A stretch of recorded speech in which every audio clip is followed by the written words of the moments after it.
मेरा नाम नवनीत कौर है। मैं सरकारी मिडिल स्कूल की रिया फगाना कक्षा 8वीं की छात्रा हूँ। मैं आपके सामने एक कहानी पेश करने जा रही हूँ जिसका नाम है दो हंसों की कहानी। बहुत पुरानी बात है, हिमालय में प्रसिद्ध मानस नाम की झील थी। वहाँ पर कई पंछियाँ के साथ ही हंसों का एक झुंड भी रहता था। उनमें से दो हंस बहुत आकर्षक थे और दोनों ही देखने में एक जैसे थे। लेकिन उनमें से एक राजा था और दूसरा सेनापति राजा। राजा का नाम था सुकुमार और सेनापति का नाम था सुमुखा था। उस समय झील और उसमें रहने वालों हंसों की प्रसिद्धि वहां आने जाने वाले पर्यटकों के साथ देश विदेश में फैल गई थी। इससे प्रभावित होकर वाराणसी के राजा को वह नज़ारा देखने की इच्छा हुई। राजा ने अपने राज्य में बिल्कुल वैसी ही झील का निर्माण करवाया और वहां पर कई प्रकार के सुंदर और आकर्षक फूलों के पौधे के साथ ही स्वादिष्ट फलों के पेड़ लगवा दिए।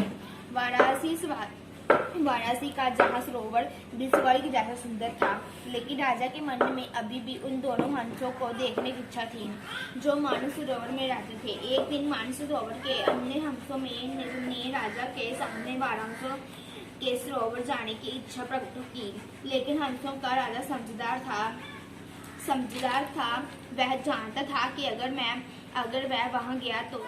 मेरा नाम नवजोत कौर है। मैं सरकारी मिडिल स्कूल की रिया फगाना की 8वीं कक्षा की छात्रा हूँ। मैं आपके सामने कहानी पेश करने जा रही हूँ जिसका नाम है दो हंसों की कहानी। बहुत पुरानी बात है, हिमालय में प्रसिद्ध मानस नाम की झील थी। वहां पर कई पंछियों के साथ ही हंसों का एक झुंड भी रहता था।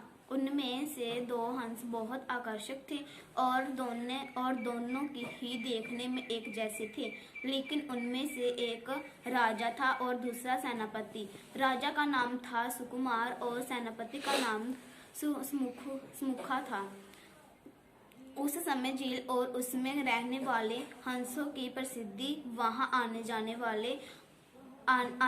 वाले पर्यटकों के साथ देश विदेश में फैल गई थी।